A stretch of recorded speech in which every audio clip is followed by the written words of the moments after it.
या जगाने माझा कामापुरता वापर केला आणि माझी साथ सोडून दिली।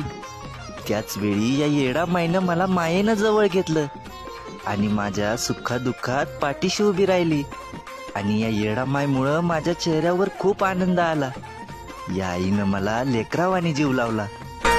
तिनं मला लावला जीव गुळावानी ग्वाड, रानचं मी पाखरू पण लेकरावानी लाड।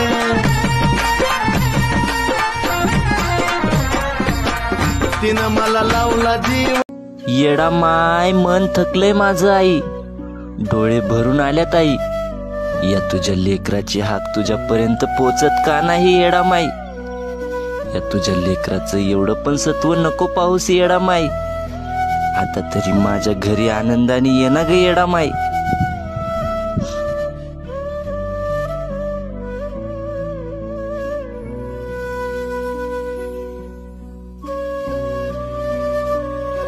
माझा एक मित्र आहे आणि तो येडा माईला सदैव काही ना काहीतरी मागत असतो।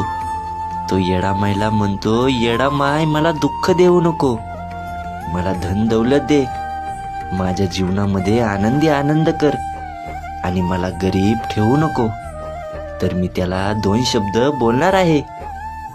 जर या आई समोर हात पसरून सर्व काही मिळत असलं तर या जगामध्ये एकही माणूस गरीब राहिला नसता।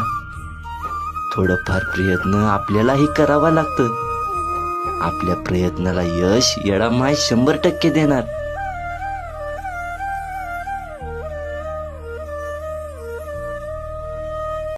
एखाद्याच्या कष्टाचा घास जर हिसकावून घेत असाल आणि तुम्हाला वाटत असेल ती येडा माय तुम्हाला माफ करल, हे अतिशय चुकीचं आहे। ती येडा माय तुम्हाला कधी माफ करणार नाही, कारण की ती तिच्या लेकराच्या डोळ्यामध्ये एक पण अश्रू बघू शकत नाही। तिच्यासाठी तिची लेकरच सर्व काही आहेत।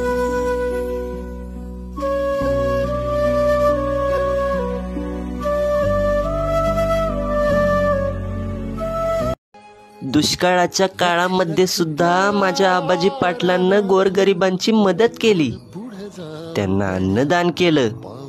एकाही लेकराला कधी उपाशी झोपू दिलं नाही, म्हणून माझ्या येडा माईला त्यांची सेवा एवढी आवडली।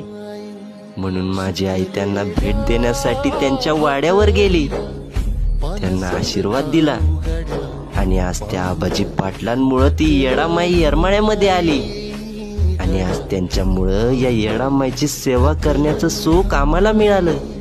हेच आमच्यासाठी भरपूर आहे। आई राजा उदे उदे।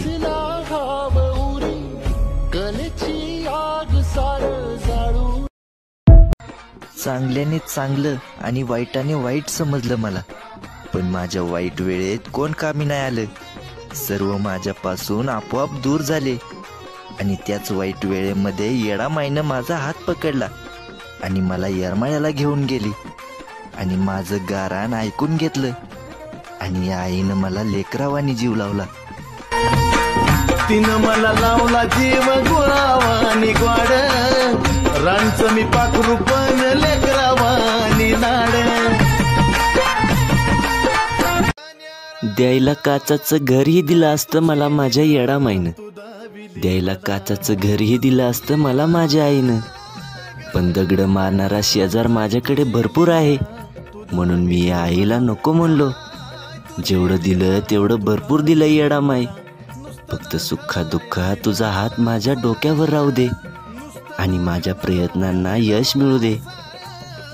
द्यायला देशील तू काचाचं घर, द्यायला देशील तू काचाचं घर, पण दगड मारणाराचा नको ग शेजार।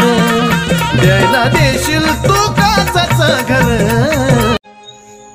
येडा माय गायीपासून वासरू दूर झाल्यावर त्या वासराला कळत नाही गायीपर्यंत कसं जावं ते, तसंच आई तुझ्या या लेकराचं झालं आहे। तो तुझ्यापर्यंत येण्याचा प्रयत्न करत आहे, पण अडी अडचणीमुळे तो येऊ शकत नाही। त्याच्या अडी अडचणी सर्व दूर कर आणि त्याला बोलव तुझ्या येरमाळ्याला। आई राजा उदे उदे। माझ्या येडामाईनं मला कवड्या दिल्या. तुम्हाला जर अशा कवड्या कधी मिळाल्या तर त्याला कधी दुर्लक्ष करू नका. येडामाय आपली परीक्षा बघत असते, तिचं लेकरू कवडी उचलतंय का नाही. त्याच्यामुळं आईसाहेबांच्या कवडीला कधी दुर्लक्ष करू नका. त्या कवडीला आपल्या देवघरात तिची सेवा करा. आईसाहेब खूप प्रसन्न होतात. आई राजा उदे उदे.